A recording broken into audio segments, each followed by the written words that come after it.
All right, let's get started on the ASL one. On the ASL narrative, I noticed that she had a great opening, and the way she led into the story was really good. So her introduction was really good and easy, I think, to get the audience to understand what she was trying to do by talking about how she went every year.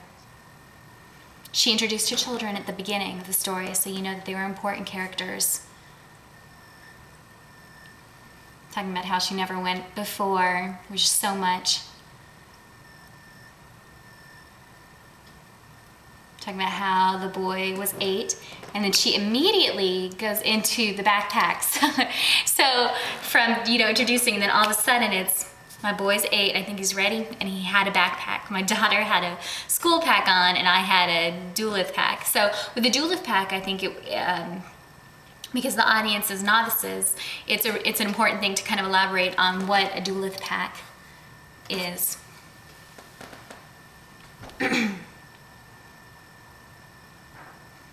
Talking about how they went with mother and father and then the 2 children. Just kind of an interesting way to set that up.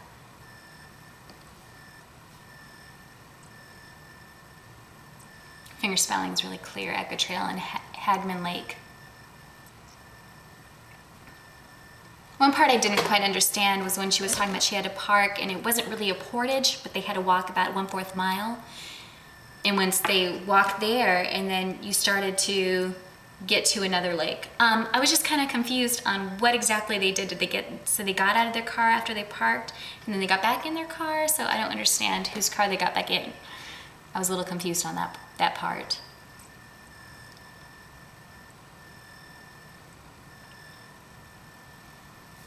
She is telling a story, and as she's recapturing her story, I think a lot of times she says, hold on, let me tell the sidebar, and then goes back. And so when she kind of tells her sidebars, I think what's really important is to have that lag time in your translation, so you're really kind of, you know, having a clear picture of that story instead of, you know, it being choppy and then losing some of the comprehension for the audience.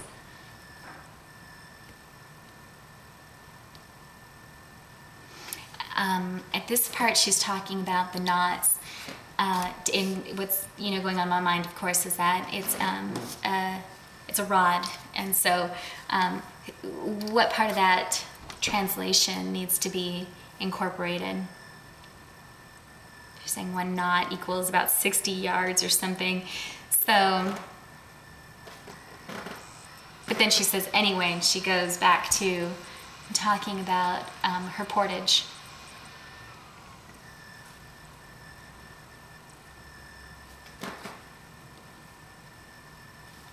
And she's talking about how she had to do 2 trips now because she really, you know, values her back and really cares about the health of her back. And so I like how she leads up into this, because she talks about, you know, there's many stories that happen, but there's this one that was absolutely horrible. And so that really sets up the progress of everything else.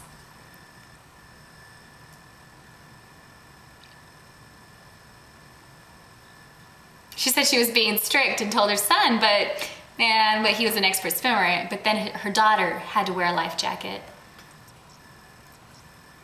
A really good way of how she sets up, you know, the boat, but then if she says if they were switched, then it would tilt.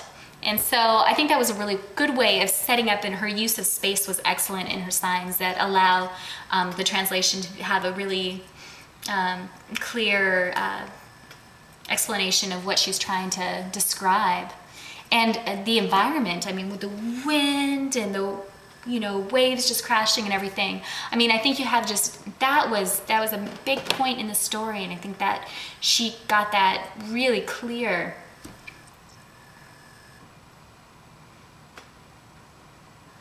You know, talking about how her boy really was excited about going and everything, but he'd never had, you know, this experience, so he thought it was easy. And I think often she does. I mean, she's even doing it now, where she's saying, wait, back up. And so there's a lot of points where she's like, wait, I wanted to add something more. And so that's really important to get across in that translation as well, to say, you know, to allow that lag time so you can back up, and but as well make a clear picture. So.